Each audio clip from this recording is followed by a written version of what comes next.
ছেলে হওয়া এত সহজ না, অনেক কিছু ঘুরে আমাদের মাথায়।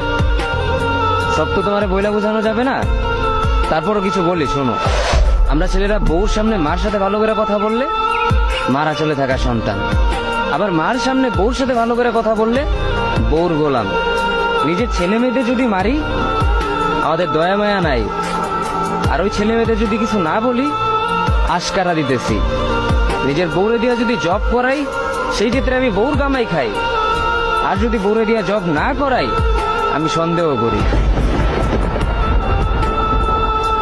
সারাদিন ঘরের বাইরে থাকলে আমরা বাদাইম্মা, আর যদি ঘরের ভিতরে থাকি তাহলে বেকার, কাজ কাম নাই।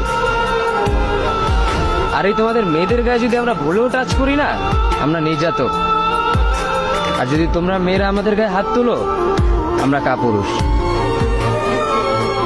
আর একটা ছেলে কি বা করে পুরো লাইফে নিজের জন্য? মার ওষুধের থেকে শুরু করে বউ বাচ্চার প্রত্যেকটা সব পালন করার দায়িত্ব একটা পুরুষের। কিন্তু কি লাভ এত কিছু কইরা? দিন শেষে একটা ভুল করলেই সবাই ভুলা যায় যে কে কি করছে।